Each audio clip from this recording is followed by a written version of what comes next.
We're here today because we are celebrating the truth, the reality that God is with us. We are here today because we know, beyond the shadow of a doubt, that God has not abandoned us, but is here among us. John Wesley, on his deathbed, continued to mutter again and again and again these words: best of all, God is with us. Best of all, God is with us. The last words John Wesley ever spoke, best of all, God is with us. But they weren't new words to him. They were words that he had come to live by, words that he had staked his life on, words that fueled a reformation and a revitalization of his church in England and birthed a great awakening in America. Best of all, God is with us. Friends, as we move deeper into Advent, those words become more and more and more to us. Best of all, God is with us is more than just a comforting phrase. They're the heart of the Christmas story. And for the last few weeks, we've been living in Isaiah's world. We've been reading what the prophet had to say about this Messiah who would come to redeem the whole of creation, to restore all that was broken. We've heard his vision of a world where deserts bloom, where the fearful are told, not just told, but made strong, where joy breaks out in places that have been written off as barren and forgotten. Isaiah spoke these words to a people who were tired, a people who'd been displaced, people who wondered if God had forgotten or given up on them. And what I love about Isaiah is that he doesn't offer an escape plan from the tragedy and the suffering of life. Instead, he offers them a promise. God offers a promise to us and to the Israelites through the prophet Isaiah. He says, God is coming. God is near, and God is not finished with you, with us. Then we open Matthew's gospel. And that promise, those promises that Isaiah foretold, put on flesh and blood. The promise becomes real, not in a poem, not in a vision, but into a family, into a relationship, into a moment that is complicated and uncomfortable and deeply human. When you open Matthew's gospel, in the first 17 verses, you get Jesus' lineage through his father Joseph, which includes some of the most important figures in the Old Testament.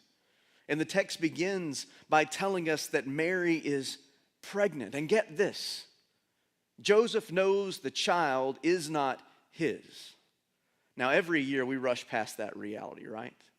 We just skip right past that part of the story. But put yourself in Joseph's shoes for just a moment. All Joseph knows is that this woman that he is pledged to be married to is pregnant.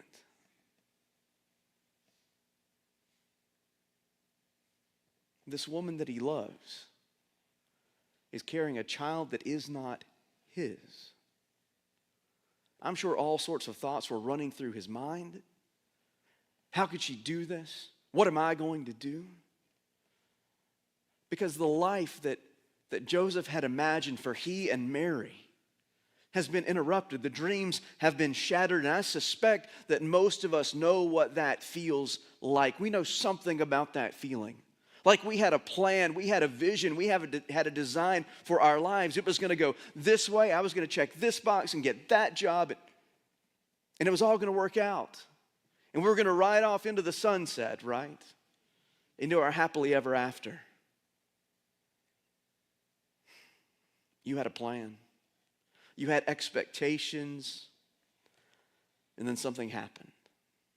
A diagnosis, a job loss, a phone call that you didn't see coming, an economic downturn.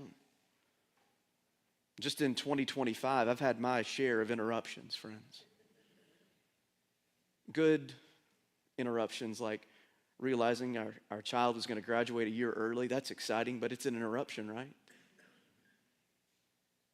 Terrifying interruptions like brain surgery and broken ankles, troubles. None of that was in the plan. None of that was on the 2025 bingo card, right? Yet life, it happens. And in those moments when life happens, when the chaos creeps in, we have a choice to make. In that moment, we have to ask ourselves how it is that we will respond to what life has brought to us. What will you say? What will you do? How will you act? And that response, those actions, those words have everything to do with your character.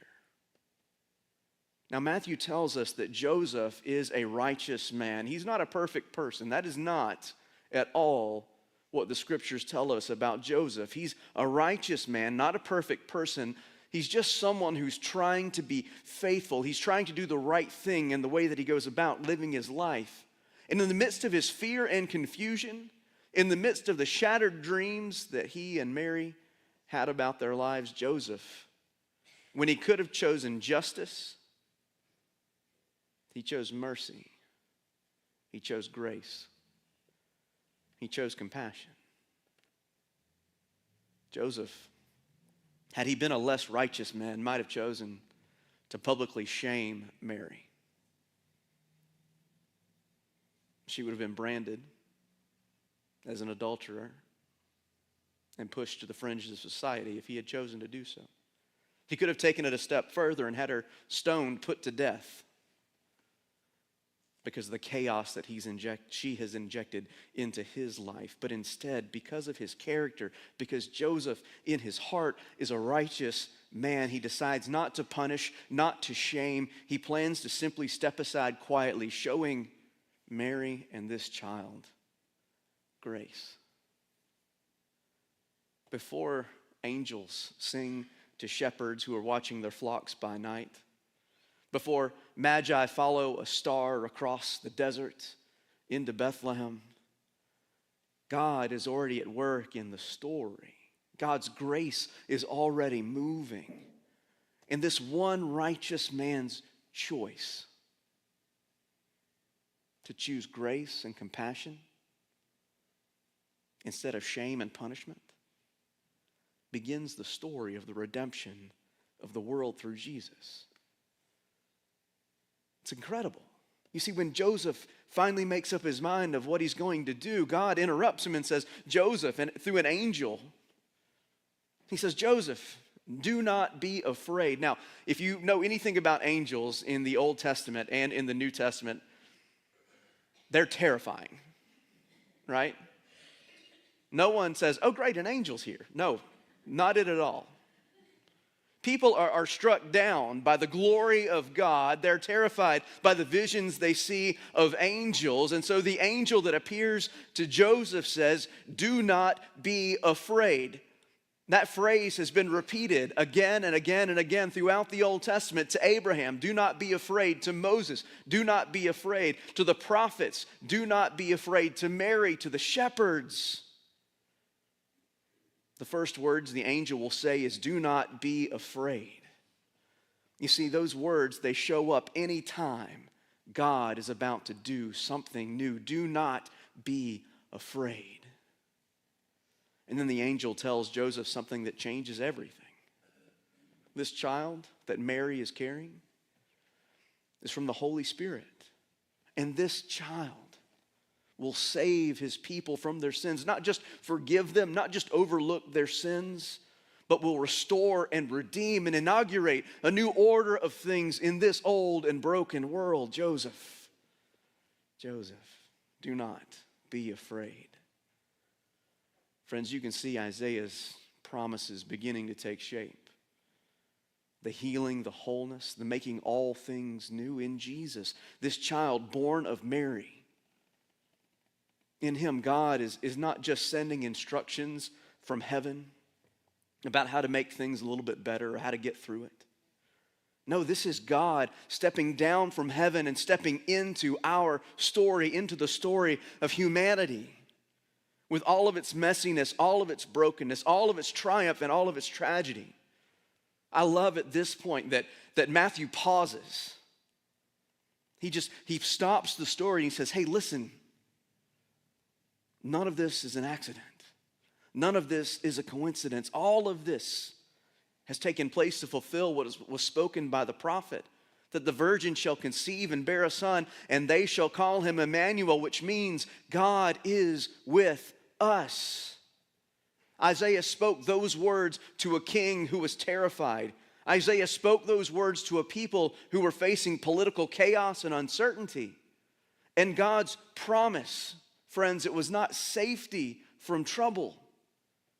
It was God's presence in the middle of it. That promise that God is with us finds its fulfillment, its fullest meaning in Jesus Christ. Jesus is God among us. Jesus is God not sending help. Jesus is God showing up.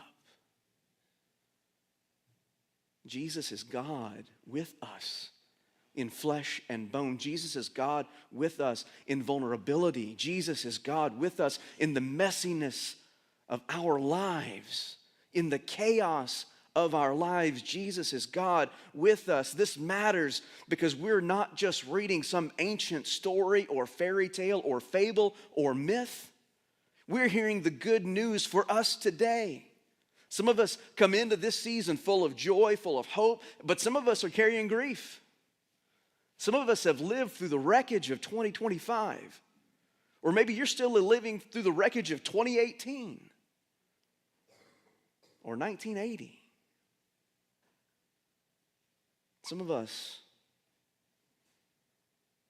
are exhausted. Some of us are broken. Some of us are just trying to hold it all together. And the beauty of Christmas and of Advent is that God doesn't deny any of that. Instead, the message of Advent is that God is coming, Christ is coming. And Christmas declares that God meets us here. At Pittman Park, we've seen this again and again. We've seen God show up in hospital rooms and in living rooms. We've seen God show up in moments of celebration and in moments of deep sorrow. We saw God show up in a youth lock-in the other night. It was about 3 a.m. when all of them went to sleep. We saw God show up this week in the middle of it when this church opened its doors to the homeless, the most vulnerable among us, so that they might have a place to stay and hot food to eat. In all of it, God is with us. And in some moments, we, like Jesus, get to be his hands and his feet to embody him. God is with us in times when answers come quickly and in times when all we had was prayer. We've lived this reality that God is with us. The promise of Emmanuel is not that everything suddenly becomes light and easy in our lives, that life somehow magically works itself out, that there'll be no more tragedy or trials or pain. No, the promise of Emmanuel is that we are never alone in the middle of it, never alone in the mess and the murkiness and the muck and the chaos of life. Jesus is our Emmanuel, God with us. And so Joseph, he wakes up from the dream where he encounters this angel, and he does exactly what the angel tells him to do. He takes Mary as his wife. He names the child Jesus, which means the Lord saves. And what's remarkable about Joseph is that he never utters a word in this story. This story is all about his character. He's a righteous man. He never asks any question. He never offers any commentary or words of praise or or of protest. He doesn't speak a single word, but his obedience to God's will for his life and his confidence in God speaks incredibly loudly. Joseph trusts God when the future is unclear. Joseph makes room for a story bigger than his own story in his life. And that, friends, is the invitation of Advent for us too. To trust in God in the midst of our uncertainty and to make room to believe that God has not given up on us, that God has not given up on this world, to believe that God is still at work even when we don't have all of the answers. Jesus means the Lord saves. This is where Isaiah's hope and the promise of Advent, hope, joy, peace, and love find their center. Hope, because God has not abandoned his creation. Joy, because salvation is no longer distant. Peace, because God enters into the chaos rather than avoiding it. Love, because God chooses nearness over comfort. Love is at the heart of Christmas. John Wesley said that Christianity is a religion of love, love filling the heart and governing the life. That love begins here with God choosing to be with us. In Joseph's simple and quiet act of obedience. That act of obedience ushers in salvation. That's not just for us as individuals, but it's for whole communities and for the whole of creation. Isaiah imagines deserts blooming. Jesus brings hope where hope has dried up. Isaiah imagined the fearful becoming strong. Jesus steps into our fear and speaks peace. You remember the story of Jesus crossing over the sea with the disciples. The storm is raging and the boat seems to be ready to capsize, and Jesus is asleep on the cushion of the boat. The disciples run to Jesus and say, "Wake up, aren't you afraid that we're going to die?" And Jesus stands up in the boat and speaks peace to the wind and the waves. Jesus meets us in our fears and speaks peace to us. Isaiah imagined a redeemed people walking home, singing songs of joy. And friends, Jesus is the way. He's the way home. He's the way to eternity. He's the way to redemption and new life for us all. The message of Advent and Christmas isn't just that we are waiting and anticipating Christ's coming. No. It's us being reminded in the mess, in the muck, in the mire, that God is with us, that best of all, God is with us in our fear, with us in our waiting, with us in our hope, with us in our love. And friends, that is good news. That brings great joy. That is good news worth sharing to your friends, your neighbors, your coworkers, your families. That is good news worth living. Because knowing that God is with us means nothing if we don't live as people who know that Jesus is our Emmanuel, God with us. So this Advent, these last few days, my hope and my prayer for you is that you might take time to trust God and that you might begin to make room in your story, that God's story might come into clearer picture for you. This morning, we can celebrate and we can sing because best of all, God is with us.